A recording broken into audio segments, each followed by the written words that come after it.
Okay, तो हम discuss कर रहे थे कि वो कौन से फैक्टर्स हैं जो कि ग्रोथ ऑफ द बेनिफिट्स के ऊपर जो है वो कंट्रीब्यूट करते हैं, कि factors contributing to the growth of the benefits. तो बेनिफिट्स को जो है कि बेनिफिट्स के लिए कौन से फैक्टर्स होते हैं, मतलब उसमें बेनिफिट्स से जो सबसे पहला कंट्रीब्यूशन होता है वो होता है कि जो यूनियंस होती हैं उनको डिस्करेज किया जाता है। बेनिफिट्स जो है वो टैक्सेबल नहीं होता। वेज जब डिस्कशन हो रही होती है तो उसमें इजी हो जाता है, और जनरल पब्लिक एटीट्यूड भी यही है कि उसमें जो है वो जो लोग हैं वो यही चाहते हैं कि उन्हें सैलरी के साथ साथ अदर बेनिफिट्स भी दिए जाएं।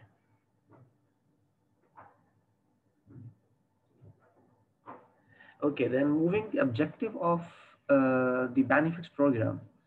Why companies offering benefits to the basically the employees? तो उसमें पहला नंबर जो है that is the to improve the moral of the individuals. जो लोग वहाँ ऑर्गेनाइजेशन में काम कर रहे होते हैं उन्हें अगर प्रॉपर उनको इंसेंटिव या उनके बेनिफिट्स दिए जाएं तो वो उनका मोरल जो है इम्प्रूव होता है, उनका मोरल हाई होता है और वो अपनी परफॉर्मेंस को बेहतर कर लेते हैं। इसी तरह हेल्थ एंड सेफ्टी की जो नीड होती है इंडिविजुअल की, तो एवरीवन जो है वो यही चाहता है कि जो ऑर्गेनाइजेशन के अंदर लोग काम कर रहे हैं वो हेल्दी हों और उनको ऑर्गेनाइजेशन में कोई प्रॉब्लम ना हो किसी सेफ्टी के लिहाज से, या कोई और जो हेल्थ के इश्यूज हैं उससे लिहाज से कोई प्रॉब्लम ना हो। तो इसलिए उनको हेल्थ और सेफ्टी बेनिफिट्स जो है वो दिए जाते हैं, या हेल्थ एंड बेनिफिट सर्विसेज जो है प्रोवाइड की जाती हैं ताकि वो सेफ एंड सिक्योर रहें। इसी तरह to attract good employees, definitely जब आप अच्छा सैलरी पैकेज देंगे और साथ में बेनिफिट्स भी अच्छे ऑफर करेंगे तो आपको लोगों को अट्रैक्ट करना आसान हो जाएगा, आपकी रिक्रूटमेंट आसान हो जाएगी, आप अच्छे टैलेंटेड लोगों को अट्रैक्ट कर सकेंगे अपनी ऑर्गेनाइजेशन के अंदर। अगर आप ये ऐसा आपके हाँ प्रॉपर बेनिफिट्स नहीं होंगे या कंपैटिटिव बेनिफिट्स नहीं होंगे तो इसका मतलब ये होगा कि that will be a problem for the company कि वो टैलेंटेड लोगों को अट्रैक्ट नहीं कर सकेगी। तो रिड्यूस टर्नओवर, डेफिनेटली जो है अच्छे बेनिफिट्स को देखकर, अच्छी सैलरी को देखकर लोग ऑर्गेनाइजेशन के अंदर रुकते हैं, टर्नओवर कम हो जाता है, रिटेंशन रेशो बढ़ जाता है। तो रिड्यूस यूनियनिज्म, यानी यूनियन आमतौर पर इसलिए बन रही होती हैं कि लोग अपने बेनिफिट्स के लिए निगोशिएट करते हैं, अपने बेनिफिट्स के लिए जो है वो ग्रुप्स बनाते हैं, यूनियन बनाते हैं ताकि कंपनी या एम्प्लॉयर जो उनको उनके बेनिफिट्स वो समझते हैं कि हमें मिलने चाहिए थे उन्हें नहीं मिल रहे हैं, तो उसके लिए यूनियंस ऑर्गेनाइज होती हैं। तो इसलिए उनको भी डिस्करेज करने के लिए, यूनियनिज्म को रिड्यूस करने के लिए भी बेनिफिट्स आपके इम्पोर्टेंट होते हैं। To maintain a competitive position, yes, आप ऑर्गेनाइजेशन के अंदर अगर in terms of employee competitive position को बेहतर करना चाहते हैं तो आपको जो अच्छे बेनिफिट्स ऑफर करने पड़ेंगे ताकि आपके यहाँ टैलेंटेड लोग आए और आपका ह्यूमन रिसोर्स कंपेटिटिव हो और आप अपने जो एम्प्लॉयर है उसके ऊपर कंपेटिटिव एज हासिल कर सकें थ्रू ह्यूमन रिसोर्स।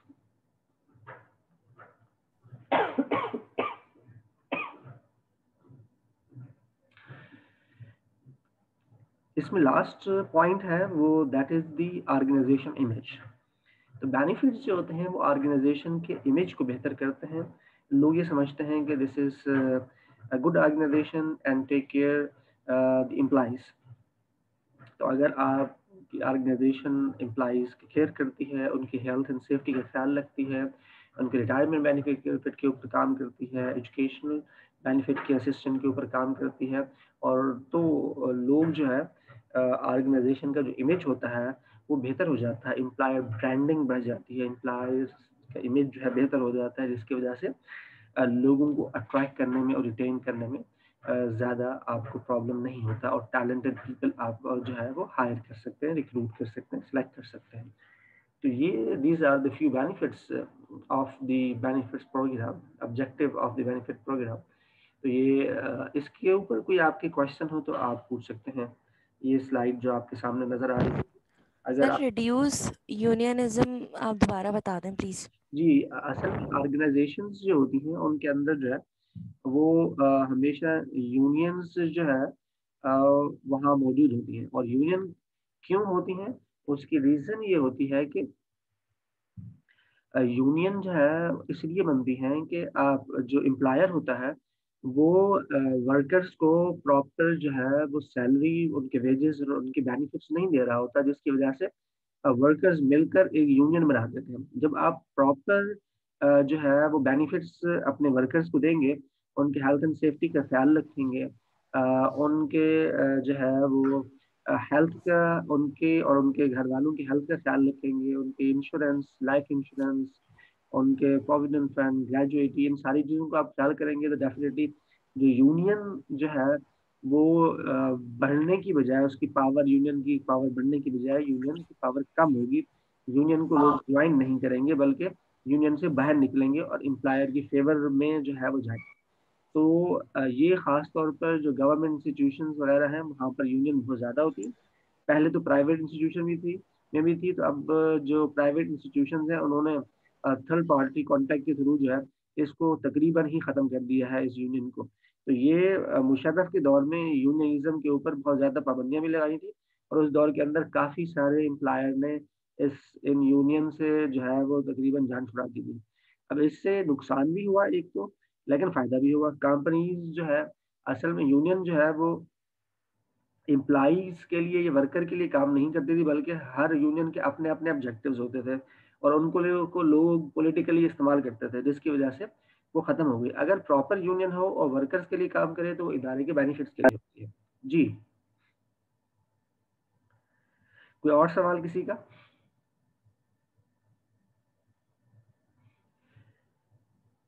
आगे बढ़ते हैं। ये हमारे पास है basis for employee benefits. Employee benefits के बेसिस क्या होते हैं, किस बेसिस पर आमतौर पर एम्प्लॉय जो है वो बेनिफिट ले रहा होता है। तो उसमें सबसे पहले तो ऑर्गेनाइजेशनल ऑब्जेक्टिव्स होते हैं। जो ऑर्गेनाइजेशंस के अपने ऑब्जेक्टिव्स हैं वो बहुत मैटर करते हैं। तो इसमें अगर हम जो है एक उससे इसको हम लेकर चलें, तो हमारे पास एम्प्लॉइज होते हैं। एम्प्लॉइज की एक नीड होती है, एम्प्लॉय नीड्स। उस नीड से एम्प्लॉइज क्या कर रहे होते हैं, आमतौर पर एम्प्लॉय जो है वो एम्प्लॉय पार्टिसिपेट करते हैं। और कहाँ पार्टिसिपेट करते हैं जी? एम्प्लॉय काम करने में, जॉब करने में, डिसीजन मेकिंग में, इसमें एम्प्लॉय की पार्टिसिपेशन होती है। और पार्टिसिपेशन के अगेंस्ट में उनको एम्प्लॉय बेनिफिट पैकेज मिलता है ओवरऑल। और उसके लिए जो है आप वो प्रोवाइडिंग इंडिविजुअल बेनिफिट्स और कम्युनिकेटिंग टू इंडिविजुअल बेनिफिट्स। तो ये यहाँ से अगर एम्प्लॉय से यूं हम घुमाएं, एम्प्लॉय की एक नीड होती है, उसकी पार्टिसिपेशन के अगेंस्ट में उसको एम्प्लॉयज को बेनिफिट्स मिलते हैं, और वो बेनिफिट इंडिविजुअली जो है हर एक जो इंडिविजुअल होता है उसको मिलता है, और फिर उसे प्रॉपरली कम्युनिकेट किए जाते हैं। ये एक सर्कल है जिसके तहत चलते हैं। अब इसके ऊपर वो चीज़ें क्या हैं जो कि इफेक्ट करती हैं इस पूरे सर्कल के ऊपर। तो यहाँ से अगर हम देखें तो एक होता है कलेक्टिव बार्गेनिंग। कलेक्टिव बार्गेनिंग असल में ये पूरा नाम इसका होता है, CBA कहलाता है, कलेक्टिव बार्गेनिंग एजेंट। जो यूनियन का रिप्रेजेंटेटिव होता है, जो यूनियन का के जो है प्रेसिडेंट होते हैं, या यूनियन के जो जनरल सेक्रेटरी होते हैं, वो इसका पार्ट होते हैं। तो ये मैनेजमेंट और जो यूनियन होती है उसके दरमियान में जो भी निगोशिएशंस होती हैं, वो ये कलेक्टिव बार्गेनिंग एजेंट जो है वो कर रहे होते हैं। तो ये कलेक्टिव बार्गेनिंग एजेंट जो है वो बेनिफिट्स, जो वर्कर के बेनिफिट्स होते हैं उसके ऊपर इन्फ्लुएंस करते हैं, कुछ लॉज को भी सामने रखकर और वैसे भी। तो ये पहला तो ये है कि कलेक्टिव बार्गेनिंग एजेंट जो है वो इन्फ्लुएंस करते हैं। Number 2, financial resources. जो कंपनी है उसके पास फाइनेंशियल रिसोर्सेज की अवेलेबिलिटी कितनी है। अगर फाइनेंशियल कंपनी बहुत बेनिफिट में जा रही है, ग्रो कर रही है, तो कंपनी की ग्रोथ के साथ साथ उसके फाइनेंशियल रिसोर्सेज भी बढ़ेंगे। जैसे फाइनेंशियल रिसोर्सेज बढ़ते हैं उसी तरह जो है कंपनी जो है अपने एम्प्लॉय बेनिफिट के पैकेज को भी इंक्रीज कर देती है। इसी तरह इसके अंदर है रिक्रूटिंग कंपटीशन, कि आप टैलेंटेड लोगों को अगर आप अट्रैक्ट करने के लिए जाते हैं तो उसके लिए ज़रूरी है कि आपके पास अच्छा बेनिफिट पैकेज हो। अगर अच्छा बेनिफिट पैकेज नहीं है तो आप प्रॉपरली जो है इसके ऊपर काम नहीं कर सकते और अच्छा अच्छा बेनिफिट पैकेज अगर आप नहीं देंगे तो कॉम्पिटेंट लोगों को आप हायर नहीं कर सकते। तो रिक्रूटिंग में इसमें सबसे ज़्यादा कंपटीशन है, सब खास तौर पर उन लोगों के लिए जो बहुत ही टैलेंटेड है और बहुत ही कॉम्पिटेंट है। तो कॉम्पिटेंट लोगों को हायर करने के लिए आपको एक प्रॉपर और अच्छा बेनिफिट जो है वो ऑफर करना पड़ेगा। उसके बाद जो गवर्नमेंट है, वो गवर्नमेंट के रेगुलेशन जो है वो भी डेफिनेटली इम्पैक्ट करते हैं। Financial resources, collective bargaining, recruiting competition, ये सारी चीज़ें अपनी जगह पर मौजूद हैं, लेकिन इन सब चीज़ों के साथ साथ गवर्नमेंट रेगुलेशंस को भी कंपनी सामने रखती है और फिर बेनिफिट पैकेज जो है वो तैयार करती है। तो उस बेनिफिट पैकेज से जो है ह्यूमन रिसोर्स के जो ऑब्जेक्टिव्स हैं वो अचीव होते हैं, और उन ह्यूमन रिसोर्स के ऑब्जेक्टिव से हम ऑर्गेनाइजेशन के ऑब्जेक्टिव जो होते हैं वो अचीव कर सकते हैं। तो ये इस पूरा डायग्राम जो है इसका जो है वो ये दोबारा मैं एक दफ़ा एक्सप्लेन कर देता हूँ। एम्प्लॉय होते हैं, एम्प्लॉय की एक नीड होती है, वो पार्टिसिपेट करता है in in the company in terms of employment, और उसके अगेंस्ट में उसको एम्प्लॉय बेनिफिट पैकेज मिलता है, डिज़ाइन किया जाता है, और डिज़ाइन करने के बाद उसे इंडिविजुअल्स को प्रोवाइड जो है वो किया जाता है, और फिर फाइनली उसे कम्युनिकेट किया जाता है। तो ये एक सर्कल है यहाँ तक एम्प्लॉयज तक पहुँचने का।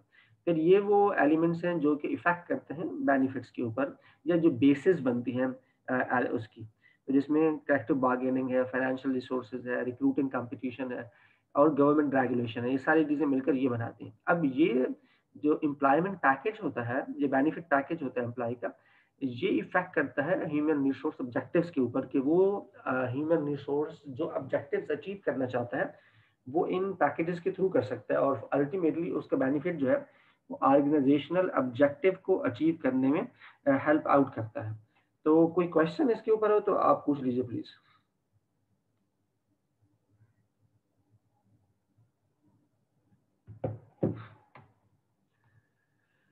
ओके, इस डायग्राम पर कोई क्वेश्चन हो तो आप पूछ लें। मेरा ख्याल है किसी का कोई क्वेश्चन नहीं है, हम आगे बढ़ते हैं। ये कुछ जो है वो हमारे पास जो है वो employee benefit required by law, law के मुताबिक कुछ बेनिफिट्स होते हैं जो कि हमें करने होते हैं, जिसमें स्टेट प्रोग्राम है। स्टेट प्रोग्राम में अनएम्प्लॉयमेंट कंपनसेशन होता है। ये पाकिस्तान में तो बहुत ज़्यादा इसका वो नहीं है, लेकिन ये बाहर जब आप जाते हैं दूसरे कंट्री के अंदर, तो ये अनएम्प्लॉयमेंट कंपनसेशन होता है कि जब आपकी जॉब नहीं होती है तो उस जॉब के अगेंस्ट में आपको कंपनी या गवर्नमेंट जो है वो जो है वो पे कर रही होती है इसका कंपनसेशन। तो ये हम लास्ट क्लास में डिस्कस कर चुके हैं।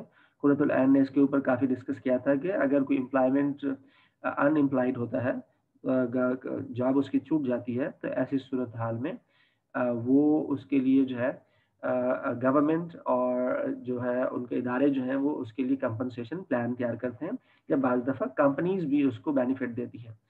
तो इसी तरह इसका दूसरा हिस्सा जो है लॉ का वो है वर्कर्स कंपनसेशन। अब वर्कर्स कंपनसेशन में अगर आप इस पिक्चर्स को देखें तो ये हमें ये बता रहा है कि खुदा ना खास्ता आप कहीं पर बैठे हुए हों, जॉब पर काम कर रहे हों, या जॉब पर आ रहे हों, या जॉब से जा रहे हों, तो ऐसी सूरत हाल में अगर कोई आपका एक्सीडेंट हो जाता है, या जहाँ काम कर रहे हैं अब वहाँ पर कोई आपके साथ मिसहैप हो जाता है, आप डिसेबल हो जाते हैं, इस तरह की कोई दूसरी चीज़ें आपके साथ हो जाती हैं, तो उसको वर्कर्स कंपनसेशन कहते हैं। तो उस वर्कर्स कंपनसेशन के अगेंस्ट में उसको उसके बेनिफिट्स जो है वो उसको मिलते हैं। डिसेबिलिटी पर उसका पेंशन या उसकी सैलरी या इस तरह की चीज़ मिलेगी, या उसको हेल्थ बेनिफिट मिलेगा। लेकिन इसकी शर्त ये है कि वो ड्यूरिंग द ऑफिस आवर्स होना चाहिए, या जब वो घर से ऑफिस की तरफ आ रहा था या ऑफिस से घर की तरफ जा रहा था, तो तब ये आमतौर पर वर्कर्स कंपनसेशन जो है वो उसे मिल रहा होता है, अदरवाइज उसको वर्कर कंपनसेशन नहीं मिलता है। दूसरे इसके अंदर फेडरल गवर्नमेंट के कुछ हैं, जिसमें सोशल सिक्योरिटी है जो कि मैं आपसे डिस्कस कर चुका हूँ, जिसमें ओल्ड एज बेनिफिट है, ये दोनों हम ऑलरेडी डिस्कस कर चुके हैं। उसके बाद सर्वाइवर्स बेनिफिट्स हैं, जो उनके बच्चे हैं उनके लिए क्या है, तो उनकी एजुकेशन है, उनके हेल्थ एंड बेनिफिट्स हैं, तो उसके लिए भी आप जो है सर्वाइवर्स एजुके जो है बेनिफिट्स ऑफर करती हैं कंपनीज, ये भी गवर्नमेंट की तरफ से होते हैं।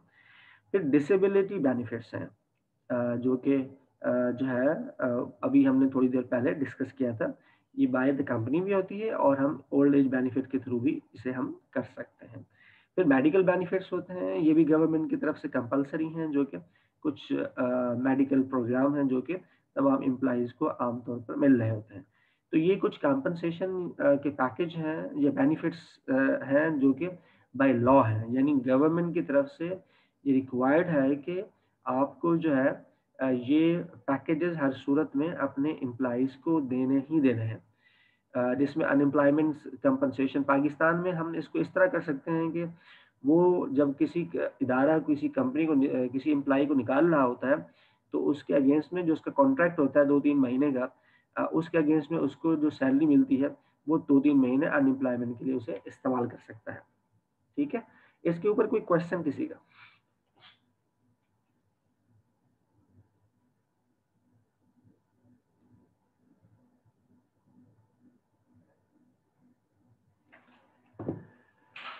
ओके, हम आगे बढ़ते हैं। नेक्स्ट हमारे पास है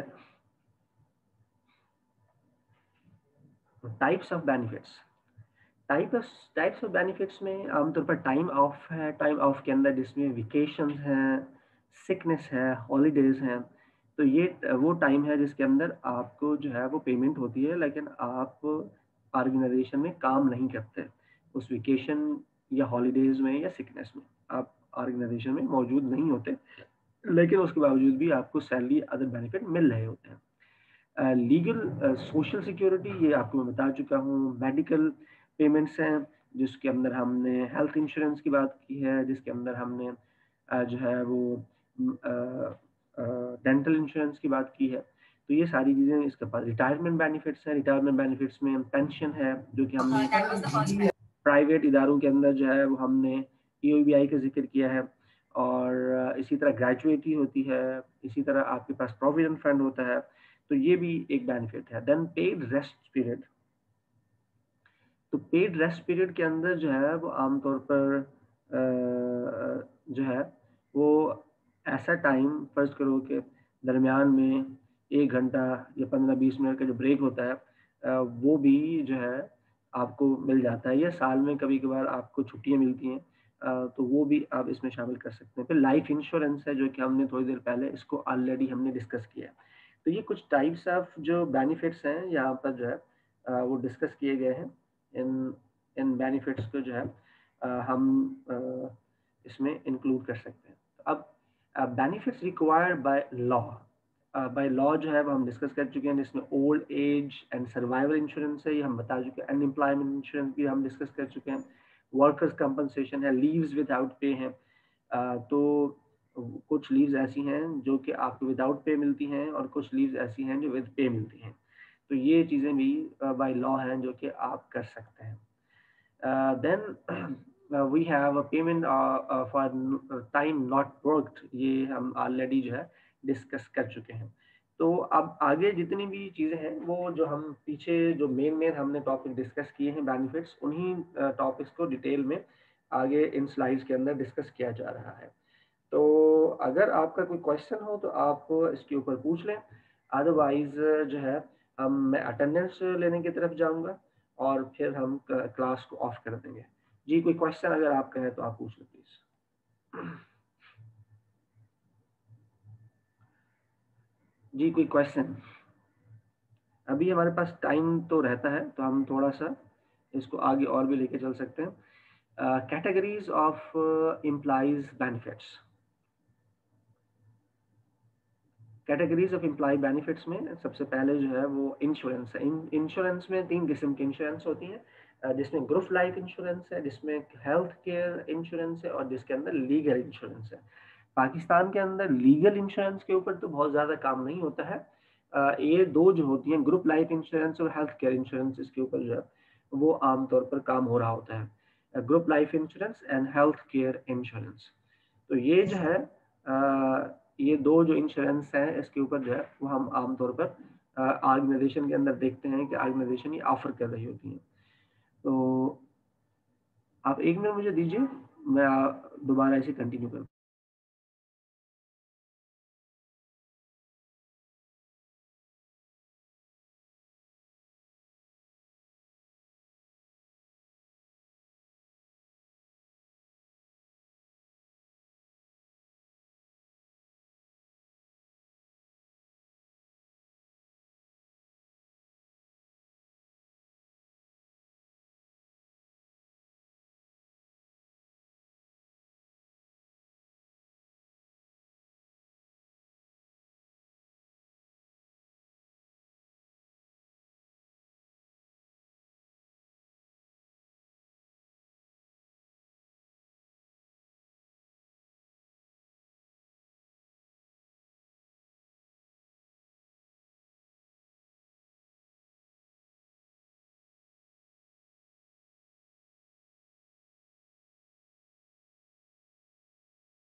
तो हम ये डिस्कस कर रहे थे कि कैटेगरीज ऑफ एम्प्लॉय बेनिफिट्स में इंश्योरेंस में ग्रुप लाइफ इंश्योरेंस होती है। जिस तरह मैंने आपको बताया पहले कि ग्रुप लाइफ इंश्योरेंस में ये होता है किसी की अगर डेथ हो जाती है तो उसके सर्वाइवर्स जो हैं, यानी वो लोग जो उनके घर वाले हैं, उनको एक लमसम अमाउंट मिल जाता है। इसी तरह हेल्थ केयर में मेडिकल की सारी फैसिलिटी मिल जाती है। लीगल इंश्योरेंस में ये है कि कोई अगर कोई लीगल आपके ऊपर कोई बॉन्डिंग होती है, कोई केस होता है, तो उसके लिए भी जो है वो लीगल लायर्स वगैरह जो है उसके ऊपर जो भी एक्सपेंस होता है अब वो बेयर करते हैं। ओके, नेक्स्ट हमारे पास है जी रिटायरमेंट बेनिफिट्स। रिटायरमेंट बेनिफिट्स के अंदर जो है वो हमारे पास पेंशन प्लान होता है और डेफर्ड कंपनसेशन प्लान होता है, प्री रिटायरमेंट काउंसलिंग होती है। तो इसके अंदर ये हम डिस्कस कर चुके हैं ऑलरेडी जो है, जिसके अंदर प्रोविडेंट फंड है, जिसके अंदर ग्रेजुएटी है, जिसके अंदर जो है उससे पहले लोगों को काउंसलिंग की जाती है कि भाई आपकी रिटायरमेंट के बाद किस तरह करेंगे, क्या होगा, क्या चीज़ें आपके लिए अच्छी हैं, क्या चीज़ें आपके लिए बुरी हैं। तो प्रॉपर काउंसलिंग जो है वो होती है रिटायरमेंट बेनिफिट्स के अंदर। Then we have employment services. Category of employment services के अंदर, एम्प्लॉय की सर्विसेज के अंदर एम्प्लॉय असिस्टेंस प्रोग्राम्स होते हैं, जिसमें मुख्तलिफ उसमें असिस्ट किया जाता है। जिस तरह के एजुकेशन में लोगों को असिस्ट किया जाता है, उनके बच्चों को जो है असिस्टेंस दी जाती है। काउंसलिंग सर्विसेज होती हैं, जो कि हमने थोड़ी देर पहले आपको बताया है कि काउंसलिंग सर्विसेज में कुछ इदारे तो ऐसे हैं जो कि उन्होंने साइकोलॉजिस्ट भी अपॉइंट किए हुए होते हैं, ताकि अगर किसी को कोई मसला है, कोई इशू है, तो वो उसकी बेसिस पर जो है उसे काउंसलिंग उसकी करते हैं ताकि वो बेहतर हो जाए। इसी तरह रिटायरमेंट बेनिफिट के हवाले से है, करियर काउंसलिंग के हवाले से है, तो ये सारी सर्विसेज प्रोवाइड करते हैं।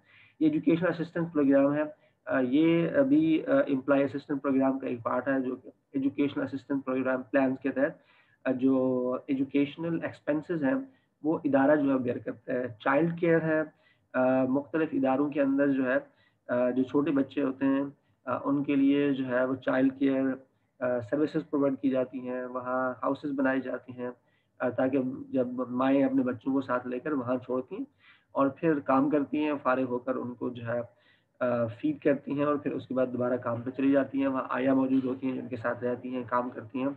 अदरवाइज कुछ जगहों पर ये होता है कि उसके बेनिफिट्स उनको दे दिए जाते हैं। एल्डर केयर है, जब आप रिटायर हो जाएं या आपके वालिदैन जो रिटायर हो जाते हैं उनके लिए क्या सॉरी सॉरी कोई क्वेश्चन है किसी का? ओके, उसके बाद फूड सर्विसेज हैं। तो कुछ इदारे ऐसे हैं जो फूड सर्विसेज भी प्रोवाइड करते हैं, लेकिन ज़रूरी नहीं है। पाकिस्तान में ऐसे कम देखा गया है कि लोग फूड सर्विसेज जो है वो ऑफर करते हैं। इसी तरह हेल्थ सर्विसेज है, लीगल सर्विसेज है। ये कंपनी की तरफ से सारी हेल्थ सर्विसेज और लीगल सर्विसेज बाद जगहों में अपने उनके डॉक्टर्स होते हैं जो कि सर्विसेज प्रोवाइड कर रहे होते हैं। फाइनेंशियल प्लानिंग है कि आप अपना जो पैसा है उसको किस तरह, कहाँ पर, कैसे इन्वेस्ट कर सकते हैं, उसके लिए है। हाउसिंग एंड मूविंग एक्सपेंसेस, आप एक घर आपने परचेज करना है तो उसके लिए लोन दे देंगे आपको, या आप ट्रैवलिंग कर रहे हैं तो ट्रैवलिंग में आपको जो है वो उसके एक्सपेंसेस वो बेयर कर देंगे। ट्रांसपोर्टेशन है, अगर कहीं एक जगह से पार्किंग है तो इसके एक्सपेंसेस भी बाज़ कंपनीज बेयर कर रही होती हैं। परचेजिंग असिस्टेंस भी इवन देती हैं। ये चीज़ें पाकिस्तान में तो बहुत कम होती हैं, बड़ी बड़ी कंपनियों के अंदर ये चीज़ें होती हैं। क्रेडिट यूनियंस हैं जो कि क्रेडिट कार्ड या इस तरह की दूसरी चीज़ें प्रोवाइड करते हैं। सोशल एंड रिक्रिएशनल एक्टिविटी के लिए आपको करते हैं, अवार्ड्स देती हैं। सोशल एंड रिक्रिएशनल एक्टिविटी का सर्विसेज का मतलब ये है कि पिकनिक पर ले जाना, या आपको वैसे ही भेज देते हैं और आपके एक्सपेंसेस वो बेयर करते हैं। अवार्ड्स आपको दे दिए जा सकते हैं। तो ये वो सारी चीज़ें हैं जो कि एम्प्लॉय सर्विसेज का पार्ट होती हैं। Then moving toward the employee benefit cost, cost कितनी आमतौर पर जो है वो आ रही होती है। तो 30 to 40% of the annual wages से मुराद एनुअल कंपनसेशन या सैलरी, उसका टोटल सैलरी का 30 to 40% जो है वो आमतौर पर वेजेस होती हैं, जिसको हम पेरोल कहते हैं। तो पेरोल का 30 to 40% हिस्सा जो है वो बेनिफिट का पार्ट होता है, एम्प्लॉयमेंट सर्विसेज का पार्ट होता है। और बाकी 60% से 70% जो है वो एक्चुअल में बाकी जो है वो सैलरी और बेनिफिट्स सैलरी में इंक्लूड होता है। तो इस वक्त भी टोटल कंपनसेशन के अंदर जो है सबसे ज़्यादा जो पार्ट है वो बेनिफिट्स का है और ये इंक्रीज भी हो रहा है मजीद 30 to 40% से और ज़्यादा लोग इसको बढ़ाने की कोशिश कर रहे हैं ताकि इसके अंदर जो लोग हैं जो वेरिएबल पे है जो बेनिफिट्स हैं वो ज़्यादा बेहतर हों अच्छे हों और लोग उसी की तरफ ही मूव करें। तो ये इसी तरह कुछ और ये वो कॉस्ट है टाइप्स ऑफ बेनिफिट्स हैं फिर उनकी परसेंटेज बताई गई है। तो ये हर एक में अलग अलग होती है ज़रूरी नहीं है कि जो यहाँ पे लिखा हुआ है ये सही हो। ये जस्ट अज्यूमिंग कि भाई वेकेशन इन चीज़ों के ऊपर 12% है लीगल रिक्वायरमेंट के ऊपर इतना परसेंट है मेडिकल के ऊपर इतना है रिटायरमेंट बेनिफिट 7% है पेड रेस्ट टाइम के लंच के लिए 3% है मिसकेलिनियस 1% है लाइफ इंश्योरेंस 0.5%। तो ये एक ऐसे ही परसेंटेज इन्होंने कैलकुलेट किया एस्टिमेटेड और total benefits of the percentage of payroll जो है 43.5% जो है ये पेरोल के ऊपर खर्च करते हैं। तो इसकी इंपॉर्टेंस बताने के लिए कैलकुलेट किया कि इतना जो है ये इस तरह एक्सपेंस होता है ये। तो इसी तरह ये एयर और ये कॉस्ट जो है ये बढ़ा रहे हैं जैसे जैसे एयर बढ़ते चले जाते हैं आपके एम्प्लॉयमेंट के तो आपकी कॉस्ट जो है उसकी हेल्थ बेनिफिट की कॉस्ट भी इंक्रीज करती चली जाती है। तो ये कुछ चीज़ें हैं जो कि हमने डिस्कस की हैं अभी बस 5 मिनट रह गए हैं उसके लिए मैं अटेंडेंस ले लेता हूँ और फिर आपको ऑफ कर लेते हैं। कोई क्वेश्चन हो तो आप पूछ लें बाकी चीज़ें आपने खुद करनी है इसके अंदर इन्हीं चीज़ों को डिटेल में जो है वो डिस्कस किया गया है तो आप इसको देख लीजिएगा। जी कोई क्वेश्चन?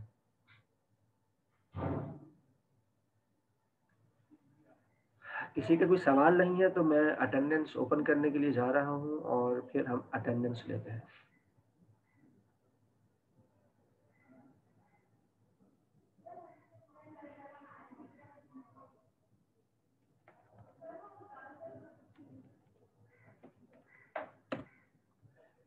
मेरी आवाज़ तो आ रही है ना आप लोगों को? Yes sir. ठीक है अटेंडेंस में ले रहा हूँ ज़रा अटेंडेंस ज़रा होशियारी से दीजिएगा।